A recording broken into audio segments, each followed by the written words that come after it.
Admiral Kellic stood on the bridge of the Concordat flagship, his three eyes fixed on the viewing screen.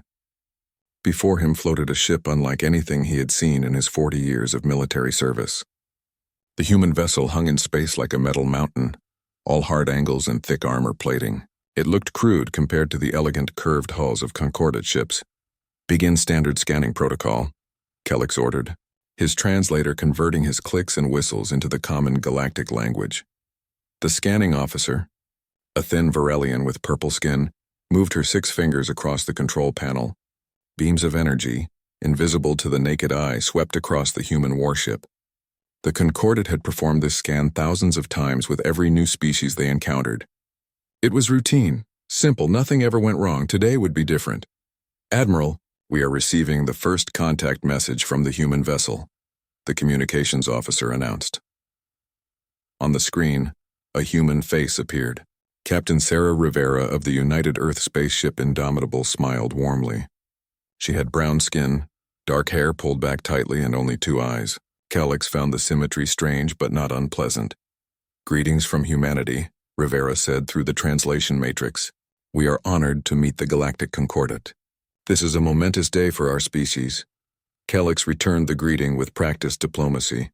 He had welcomed 17 different species into the Concordat. Humans would be the 18th. The ritual was always the same. Exchange pleasantries, share basic information, establish trade routes, sign treaties. Behind him, the scanning officer made a strange sound. It was not a good sound. "Admiral," she said quietly, "I am getting unusual readings." Kellic kept his attention on Captain Rivera, who was explaining humanity's journey to the stars, but part of his mind registered concern. Unusual readings could mean many things: weapons, cloaking devices, sometimes hostile intent. "Continue scanning," he said softly, not wanting the humans to see his concern. "Run a full diagnostic on our equipment." Minutes passed. Captain Rivera spoke of Earth, of humanity's wars and peace, of their hope for friendship among the stars. She seemed genuine, honest. Kellic had learned to read faces across dozens of species, and this human showed no signs of deception. "Admiral," the scanning officer's voice was louder now, tinged with panic. "The diagnostic confirms our equipment is functioning perfectly. The readings are accurate." Kellic felt his central heart skip a beat. He turned away from the screen, trusting his second officer to keep Captain Rivera engaged in conversation. "Explain," he demanded. The Varelian scanning officer pulled up holographic displays. Data streamed through the air in glowing symbols and charts. Kellic was no scientist, but he had learned to read basic scan results over his long career. What he saw made no sense. "The human vessel has no quantum computing core," the officer said, her voice shaking slightly. "No neural link network. No artificial intelligence warfare coordinator. No predictive battle algorithms." Kellic stared at her. "That is impossible. How do they navigate? How do they target weapons? How do they manage life support across a ship that size?" "I do not know, Admiral. The readings show distributed computational primitives, very basic processors linked together, and..." She paused as if afraid to continue. "The ship appears to be controlled primarily by organic neural processing." "Organic?" Kellic felt his third eye widen in disbelief. "You mean..." "Biological brains. They control a warship with their own minds." "Yes, Admiral." Around the bridge, other officers had stopped their work. They stared at the scanning data with the same disbelief Kellic felt. In 10,000 years of galactic civilization, no species had ever built warships controlled by organic minds. It was inefficient, slow, prone to error. Any military academy student knew that biological reaction time could never match computer systems. "Run the scan again," Kellic ordered. "Triple redundancy," the scanning officer obeyed. 3 separate scanning systems swept the human vessel. 3 separate computers analyzed the data. All 3 returned the same result. The human warship was primitive. Kellic felt a chill run through his long spine. They had assumed humans were advanced because they had achieved faster-than-light travel. Every species in the Concordat had developed quantum computing before FTL travel. It was the natural order of technological progression. Computers first, then space travel. Humans had done it backward. "Admiral," his second officer approached quietly. "Should we be concerned? Could this be some kind of trick? A way to hide their true capabilities?" Kellex considered this. The Concordat had enemies. The Kreshtar swarm had destroyed civilizations before. Some species used deception as a weapon. Perhaps the humans were more dangerous than they appeared. Raise alert status to yellow, Kellex ordered, but do not show it to the humans. Continue the diplomatic exchange. On the screen, Captain Rivera was laughing at something the second officer had said. She looked relaxed, happy. If this was an act, it was a convincing one. Kellex returned to his command chair. He studied the human captain with new eyes. What kind of species builds a warship without computers to control it? What kind of mind trusts organic brains over superior artificial intelligence? Captain Rivera, Kellex interrupted the pleasant conversation. Forgive my directness, but our scans show your vessel has an unusual technical configuration. We are curious about your computational systems. Rivera's smile faded slightly, replaced by a look of puzzlement. Our computational systems? You mean our computers? Yes, our scans indicate you lack quantum processing cores and neural link networks. To Kellex's surprise, Rivera laughed. It was a warm, genuine sound. Oh, that... Yes, we use more traditional computing systems. Quantum computers exist on Earth, but they are not practical for space combat yet. Too fragile, too expensive, too prone to errors when damaged. But how do you target weapons? How do you coordinate battle maneuvers? Rivera's expression changed. It was subtle, but Kellex caught it. Pride. The human captain was proud of her answer. We do it ourselves, Admiral. Human crew members. We have dedicated gunnery teams, navigation specialists, and combat coordinators. Each person is trained for years to perform their job under extreme stress. We trust human judgment over computer calculations. The bridge of the Concordat flagship fell silent. Every officer stared at the screen. The concept was absurd. Organics making split-second combat decisions. Humans manually targeting weapons while enemy fire destroyed their ship around them. Captain, Kellex said slowly, that must be terribly inefficient. Rivera's smile returned, but it was different now, harder. It is inefficient, Admiral. But efficiency is not our primary concern. Survivability is, adaptability is. When something breaks, and something always breaks in combat, humans can think around the problem. We improvise, we adapt, we overcome. Kellex felt something he rarely experienced. Uncertainty. The humans were either brilliant or insane. Perhaps both, I see, he said carefully. We would be very interested in learning more about your tactical doctrine. Perhaps we could arrange a cultural exchange. Your engineers could visit our ships and our engineers could visit yours? I would be honored, Admiral, Rivera replied. As the diplomatic conversation continued, Kellex's mind raced. The Galactic Concordat had strict military principles developed over millennia. Maximum firepower, minimum crew, perfect efficiency. Every ship was a calculated instrument of war. Controlled by quantum computers that could predict enemy movements and respond faster than any organic mind. The humans had rejected all of it. They had built their warship around a different philosophy. One that valued the organic over the artificial. One that accepted inefficiency in exchange for something else. Kellex looked at the scan data again. He noticed something he had missed before. The human ship's hull was incredibly thick. Redundant layers of armor, multiple shield generators, backup power systems, backup life support, backups for the backups. The humans had not just built a warship. They had built a warship that expected to be destroyed and refused to accept it. Science Officer Trilmar, Kellex said quietly, I want a full analysis of that human vessel. Every system, every design choice. I want to understand why they built it this way. Yes, Admiral, Trilmar responded, his scales shifting color with excitement. Kellex settled back into his command chair and watched Captain Rivera on the screen. She was still smiling, still friendly, still seemingly unaware of the shock she had caused. The galaxy was about to learn something new about humanity, and Kellex suspected it would be a lesson no one would forget. Chief Science Officer Trilmar had analyzed 17 different species warship designs in his career. He understood the mathematics of space combat, the physics of energy weapons, the elegant efficiency of quantum-coordinated battle systems. He was considered one of the finest military engineers in the Concordat. The human warship made no sense to him at all. Captain Rivera has agreed to provide us with detailed sensor access, Admiral Kellex announced to the senior staff meeting. She has also offered a virtual tour of their ship's systems. I want every department head to review the data. I need to understand what we are dealing with. Trilmar's scales rippled with anticipation. Finally, he would get answers. The initial scans had shown impossible things. Now he would see the truth behind human military design. 3 hours later, Trilmar wished he had never asked. The data poured into concordant computers like a waterfall of insanity. Every new detail contradicted 10,000 years of accepted naval doctrine. Trilmar created holographic models of the human warship, rotating them in the air, examining every detail. This cannot be correct, he muttered to himself. This violates basic engineering principles. But the data was clear. The human warship had no centralized control system. In a concordant vessel, everything connected to one quantum core, one brain that coordinated all operations. If that core was destroyed, the ship died instantly. Clean, efficient, logical. The human ship was divided into sections. Each section could operate independently. If the bridge was destroyed, engineering could take control. If engineering was destroyed, any major section could command the vessel. There was no single point of failure. Redundancy, Trilmar whispered. Excessive, inefficient redundancy. He dove deeper into the data. The hull plating shocked him most of all.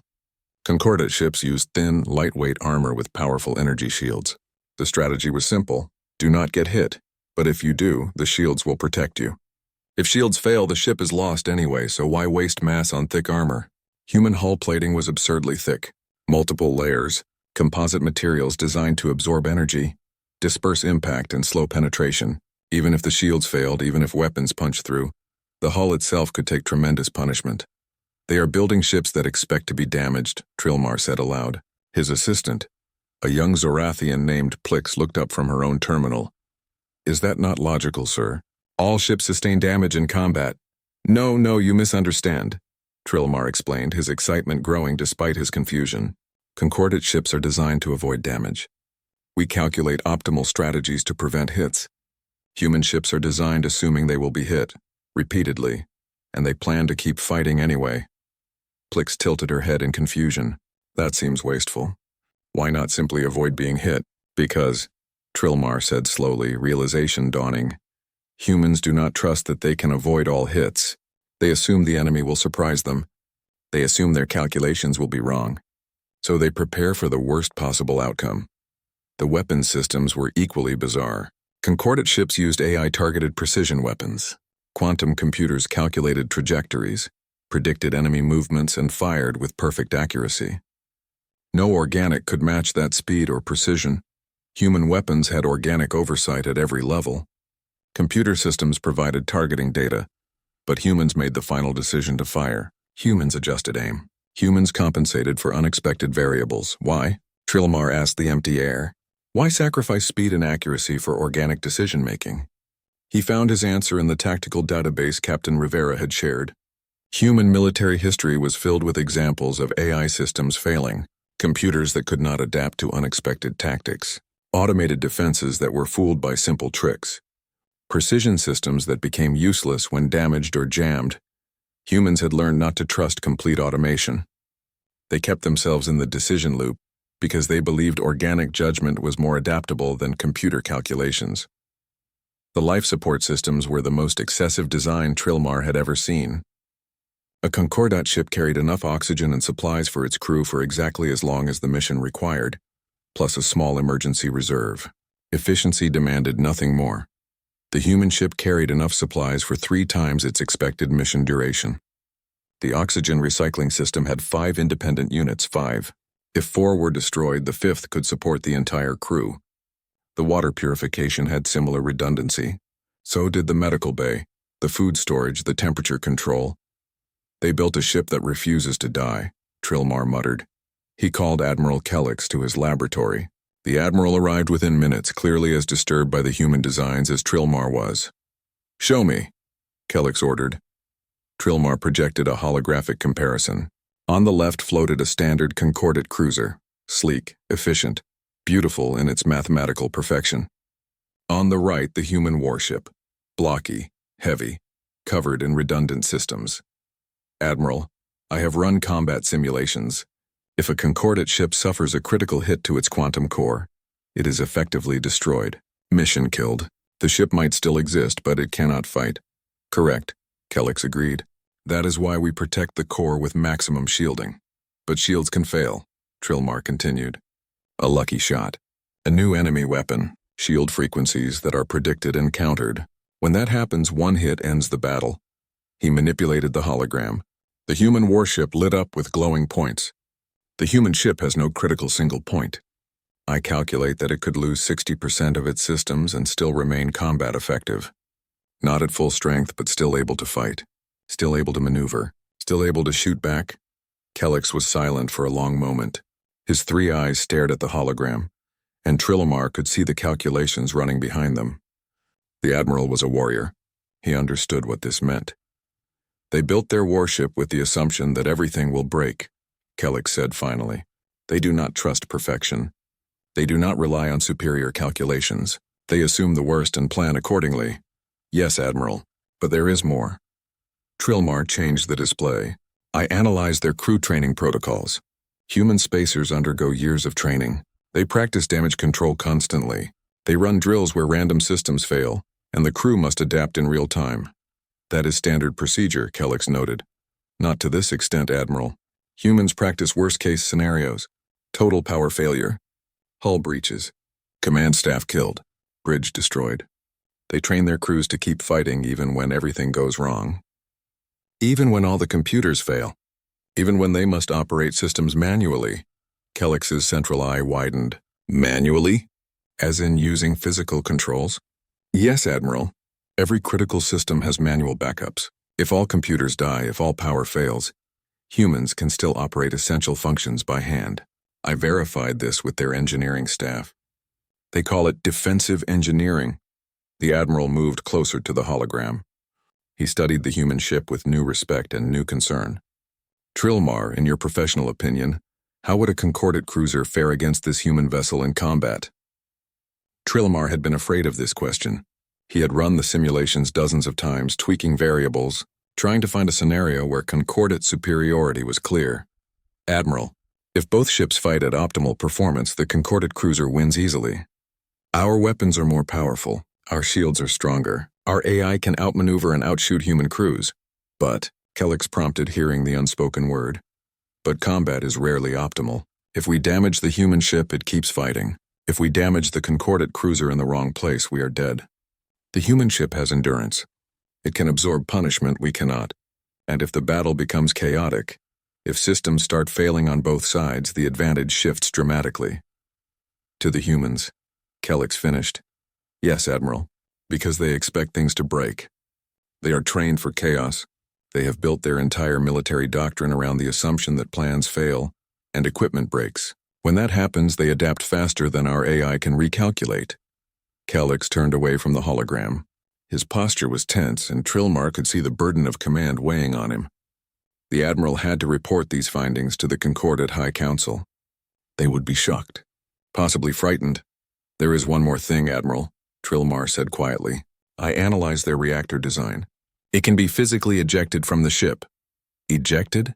Why would they design such a thing? As a weapon, Admiral. If the ship is dying, if the battle is lost, humans can eject their reactor into enemy formations. The resulting explosion is significant. They have even included maneuvering thrusters on the reactor housing to guide it toward targets. Kellex laughed. It was a harsh, shocked sound. They weaponize their own death. Even in defeat, they plan to take the enemy with them. Yes, Admiral. The two officers stood in silence, staring at the holographic human warship. It hung in the air between them like a question that could not be answered. How did you fight an enemy that refused to die? How did you defeat a ship built around the philosophy that defeat was unacceptable? I want to see this ship in action, Kellex said suddenly. I want to see if their design works as well as their data suggests. Arrange war games, Trilmar. Captain Sarah Rivera stood on the bridge of the Indomitable, reviewing the wargame proposal from Admiral Kellex. 3 Concordate frigates against her ship, simulated weapons, safety systems engaged. No real damage, but all the tactical data recorded for analysis. They want to test us, her executive officer, Commander Marcus Chen, said quietly. They want to see if our design philosophy actually works. Rivera smiled. Can you blame them? We just showed up with a warship that breaks all their rules. They need to know if we are actually effective or just stubbornly inefficient. And are we effective, Captain? Rivera's smile widened. Let's show them. She accepted Admiral Kellix's proposal. The war games would take place in an empty system 3 light-years away. Neutral ground. Full sensor recording. Both sides would analyze the results afterward. All hands, this is the captain, Rivera announced over the ship-wide communication system. We have been invited to participate in war games with the Concordat fleet. This is our chance to show our new friends what human warriors can do. All departments prepare for combat simulations. This is not a drill. Treat this as a real engagement. Rivera out. Throughout the Indomitable, 3,000 crew members moved to battle stations. Gunnery crews loaded simulated ammunition. Engineering teams checked all systems. Damage control teams positioned themselves at strategic points throughout the ship. Medical personnel prepared for simulated casualties. The mood was electric. Every human on board knew they were representing their entire species.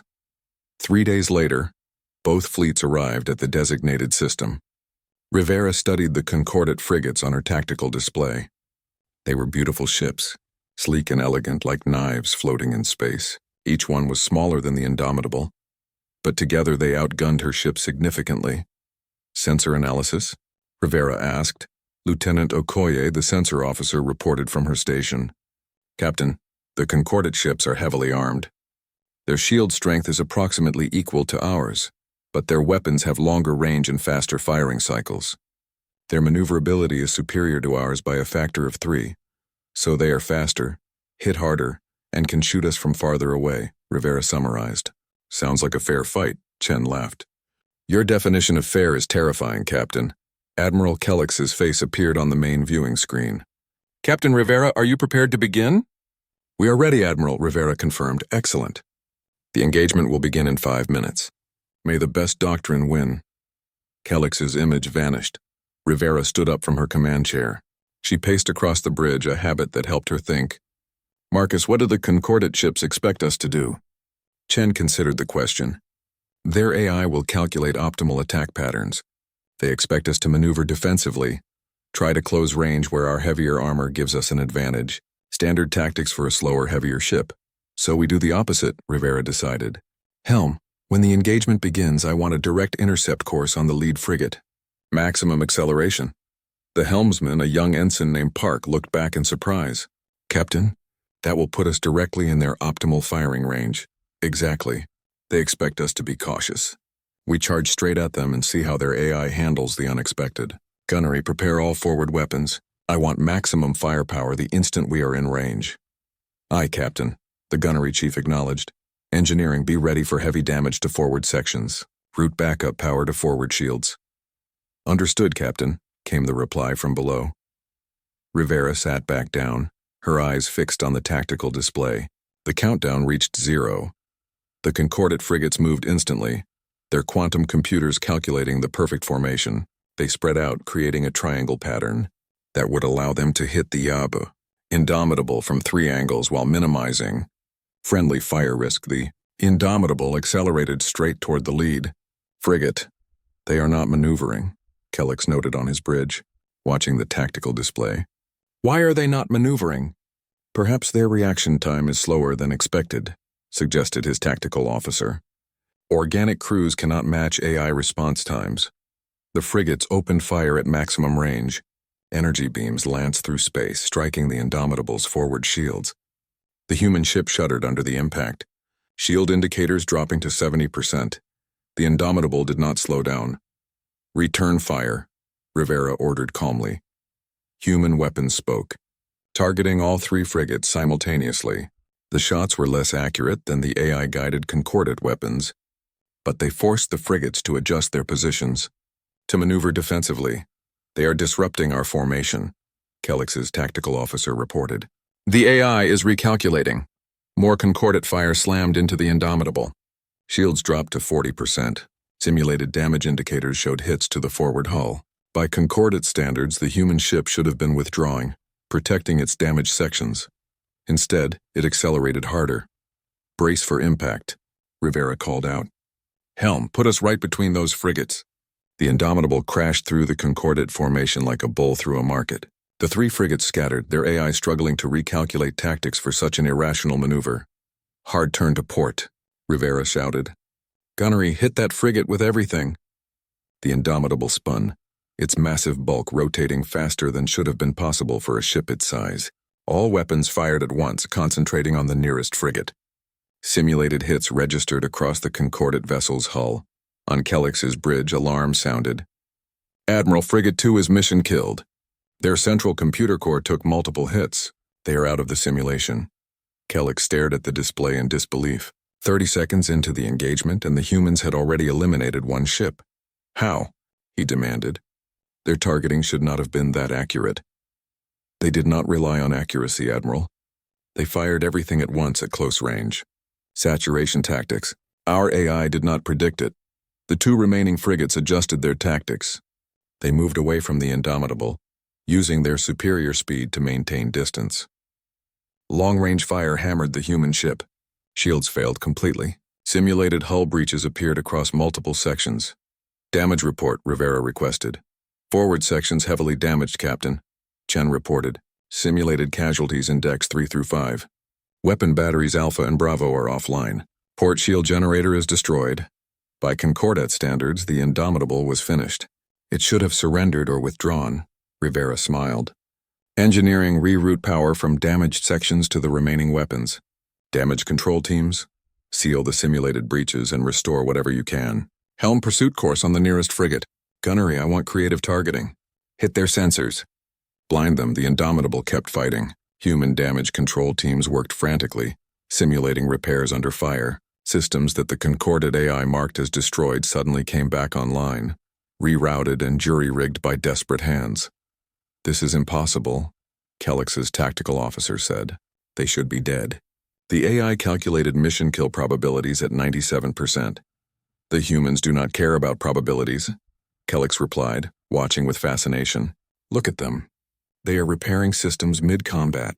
That ship should be a drifting wreck, but they refuse to accept it. The Indomitable's crew performed miracles. Weapons officers manually calculated firing solutions when computers failed. Engineering crews rerouted power through undamaged conduits, bypassing destroyed systems.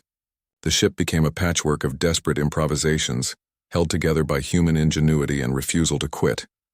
Then Rivera played her final card. "Helm, ramming course on Frigate 3. Full acceleration." Chen turned to stare at her. "Captain, that is extremely aggressive.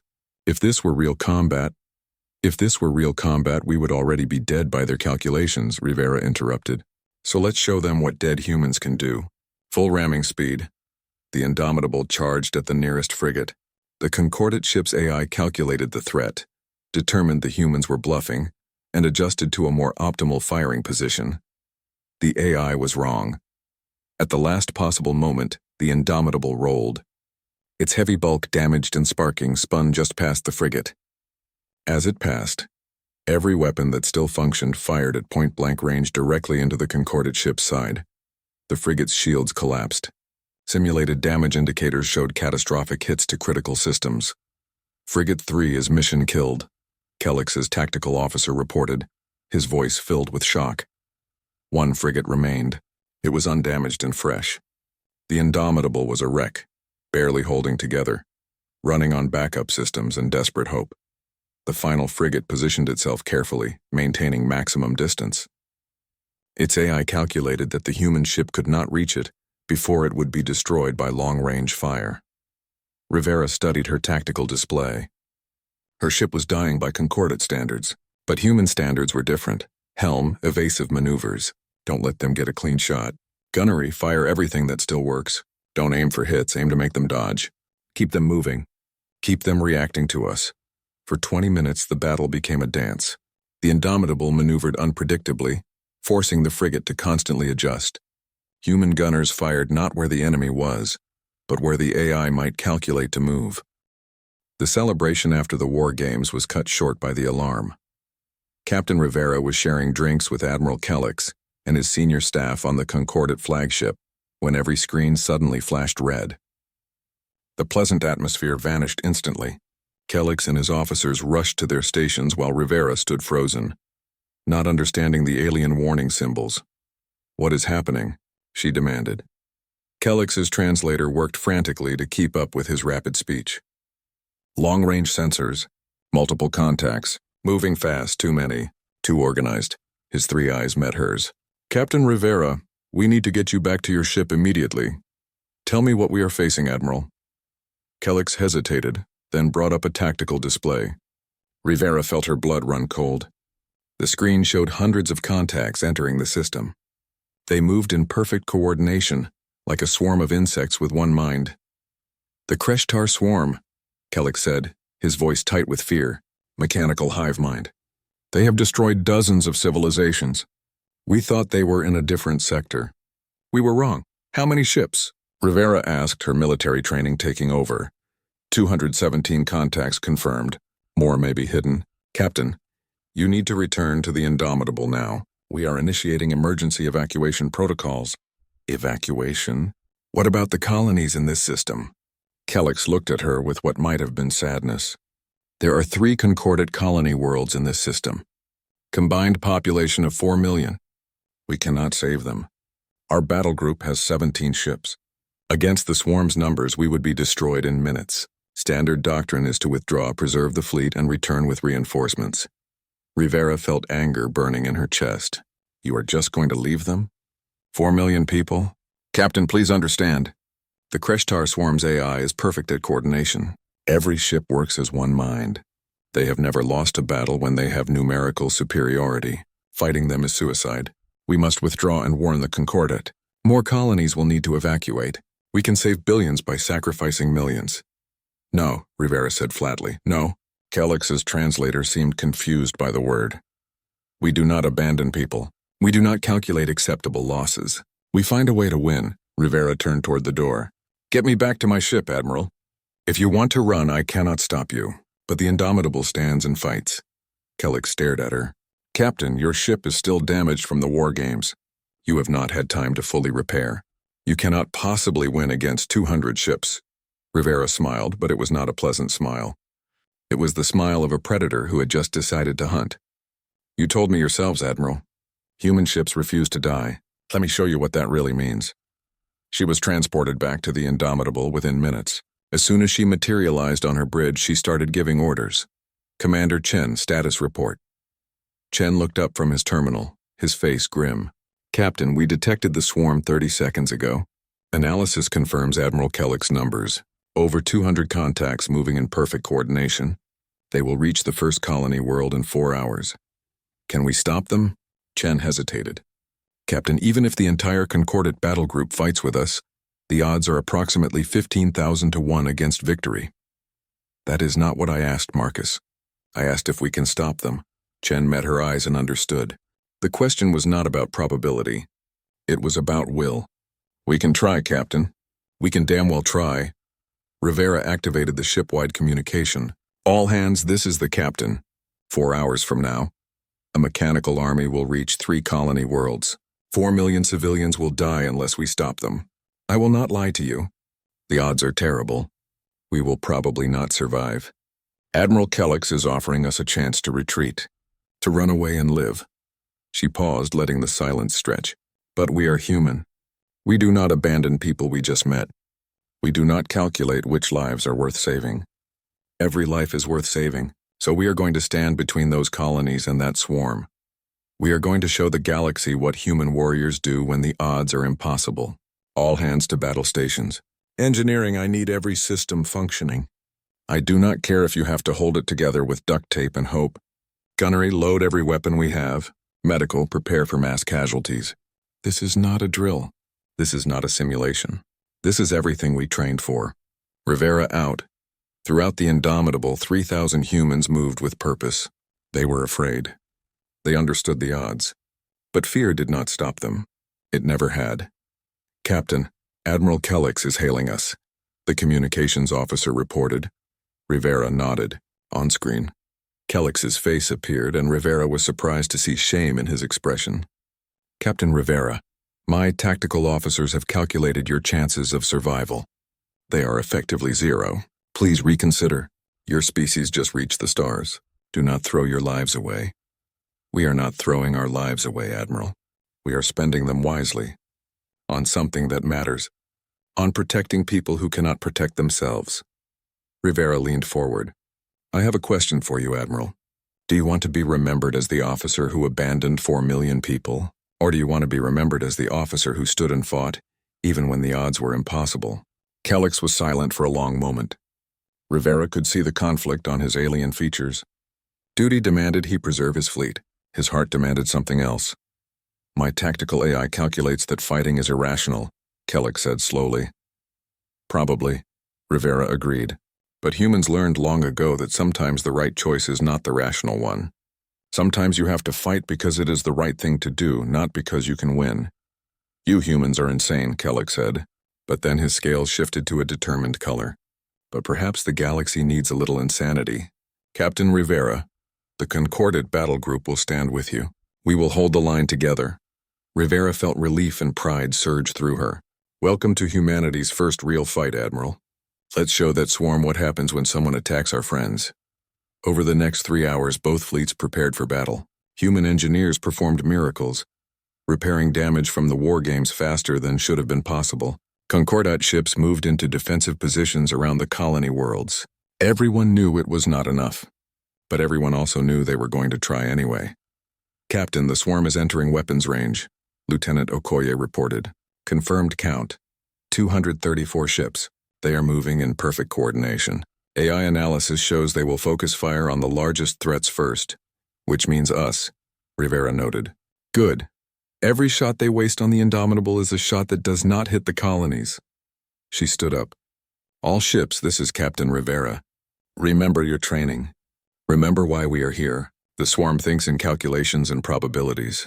Show them that humans do not care about odds. Show them that we fight for something they will never understand. Hope, compassion, the stubborn refusal to let evil win. All ships engage at will. For humanity, for the Concordat, for every life we can save. The swarm entered maximum weapon range. 234 ships moved with mathematical precision, their hive mind calculating the most efficient way to destroy the defending fleet. The Crescitar had never lost when they had numerical superiority. Their AI was perfect. Their coordination was flawless. They had destroyed civilizations that had fought with everything they had, but they had never fought humans before. Fire, Rivera ordered. The space between the two fleets lit up with weapons fire. Energy beams and missiles crossed the void. The swarm's perfect calculations told them exactly where to shoot for maximum damage. They targeted command ships, weapons platforms, and shield generators with flawless precision. 3 Concordat ships died in the first 30 seconds. Direct hits to their quantum cores. Clean kills. Efficient. The Indomitable took 7 direct hits that should have destroyed it. Its shields failed. Hull breaches appeared across a dozen sections. Damage control alarms screamed throughout the ship. The Indomitable kept fighting. Return fire, Rivera ordered calmly, even as her ship shook from another impact. Target their formation leaders. Break their coordination if we can. Captain, damage to decks 7 through 12, Chen reported. We have simulated casualties in Engineering Section B. Weapons Battery Delta is offline. Route around it. Use what we have left. How long can we hold? Chen checked his displays. At this rate of damage? 10 minutes, maybe 15. Rivera smiled grimly. Then we make those 15 minutes count. The battle intensified. The swarm's hive mind calculated optimal firing patterns. They concentrated fire on the largest ships first, the most dangerous threats. They fought with perfect efficiency, just as they always had, but something was wrong. The human warship should have been destroyed. The calculations were clear. The damage it had taken was catastrophic, yet it continued to fight, its weapons still firing, its crew still working frantically to keep systems online. The swarm's AI recalculated. Perhaps the initial damage assessment was wrong. It concentrated more fire on the human vessel. More hits, more damage.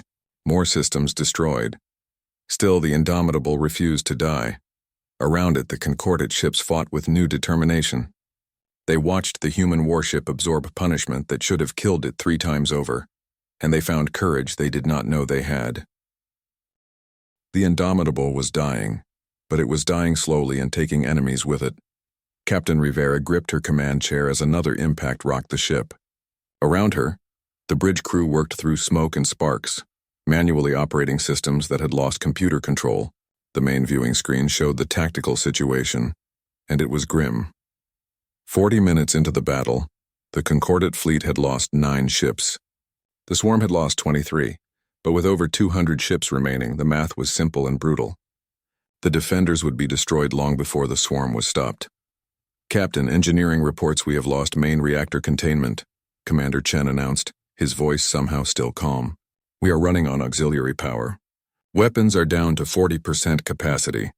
How long can we maintain this power level?" Rivera asked. "Maybe an hour. Then we start losing life support." Rivera nodded. An hour was enough. It had to be enough. She stared at the tactical display, watching the patterns of the swarm's movements. Perfect coordination. Every ship moving as part of one giant mind. Beautiful in its mathematical precision. And then she saw it. The flaw hidden inside the perfection. "Marcus, the swarm moves as one mind, correct?" "Yes, Captain." "That is what makes them so dangerous. Perfect coordination." "But perfect coordination requires predictability," Rivera said, her mind racing. "Every ship has to follow the same rules, the same algorithms. They calculate the most efficient patterns and execute them flawlessly." Chen saw where she was going. "So if we break the patterns, we do not just break them, Marcus. We shatter them. We make every decision wrong, every tactic irrational. We show that AI that humans do not calculate efficiency. We embrace chaos." Rivera activated the fleet-wide channel. "All ships, this is Captain Rivera. I need you to trust me. I need you to do exactly what I say, even if it seems insane." Admiral Kellix responded immediately. "We are listening, Captain." The swarm's strength is coordination. They predict our movements and adapt, but they predict rational behavior. Optimal tactics.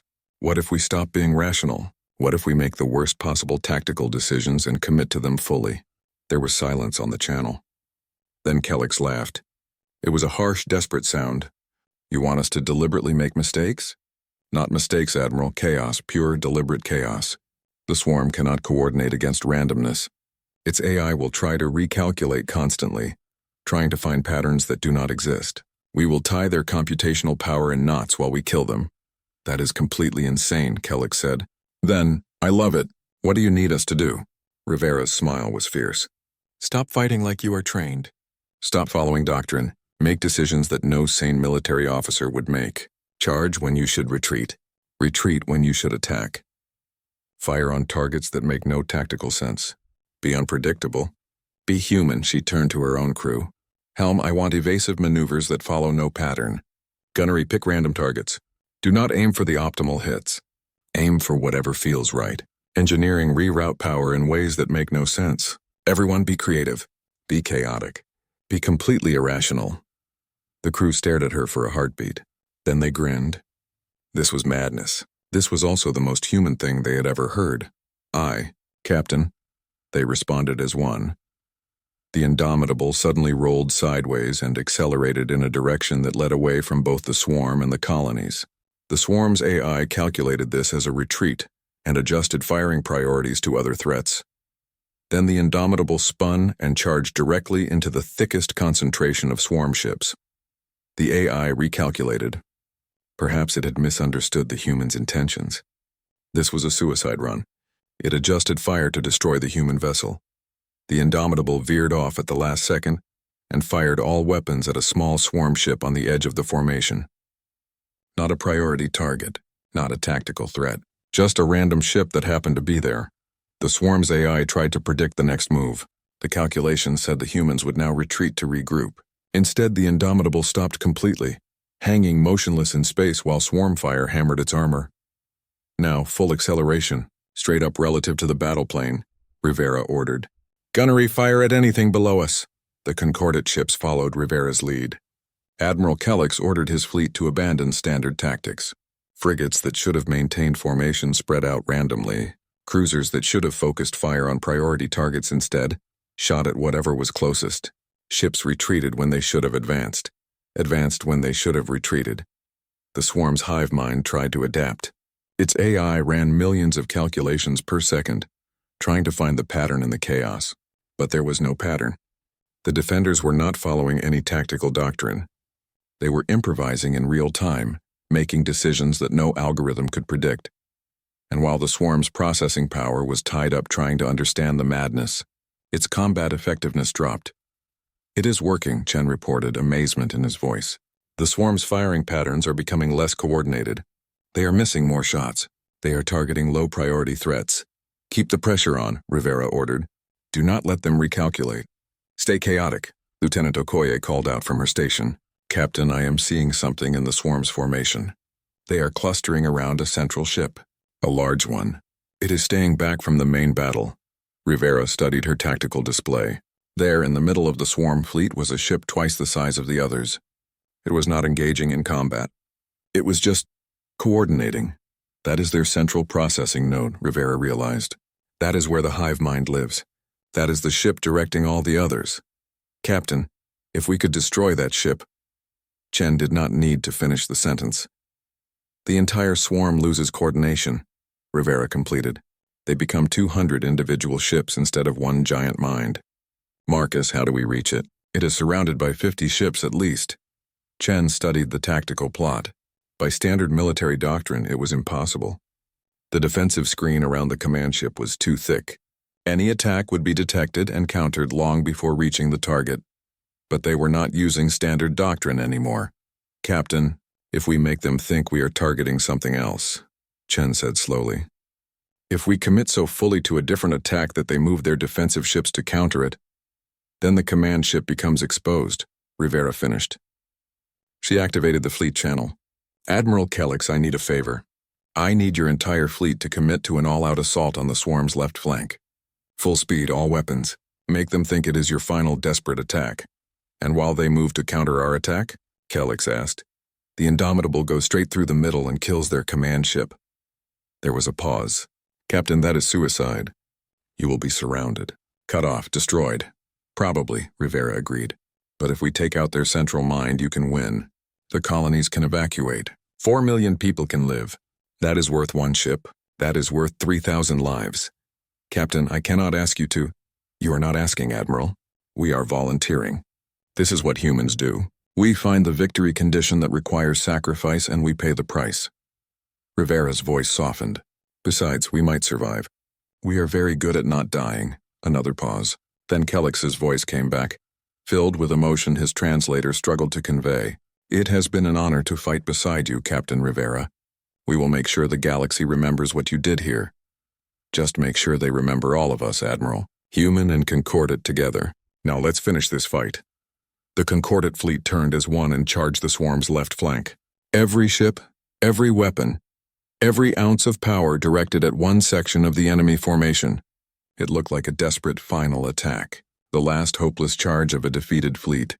The swarm's AI calculated the threat and responded. Ships moved from the center to reinforce the left flank.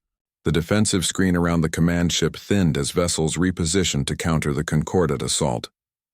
"Now," Rivera said quietly, "the Indomitable, already battered and burning, turned toward the center of the swarm formation and accelerated. Maximum power to engines. Every remaining weapon charged and ready. 3,000 humans holding their breath. They crashed through the outer swarm ships like a hammer through glass. Weapons fired constantly, not at ships but at space between them, clearing a path. The Indomitable took hit after hit. Hull breaches appeared across every deck. Fire burned in oxygen-filled corridors. People died, but the ship kept moving. Target acquired," the gunnery chief reported. "The command ship is directly ahead. Range 40,000 kilometers. All weapons, concentrate fire," Rivera ordered. "Engineering, I need everything you have got. If we burn out every system, I do not care. Just get us there." The Indomitable surged forward. The command ship detected the threat and tried to retreat, but it was too slow, too massive. It had never needed to move quickly before. The rest of the swarm always protected it. The rest of the swarm was busy with the Concordate fleet. "Fire," Rivera said. Every weapon the Indomitable had left fired at once. Energy beams, missiles, kinetic rounds, everything launched in one massive salvo. The command ship's shields were strong, but not designed for direct combat. They held for 3 seconds, then they failed.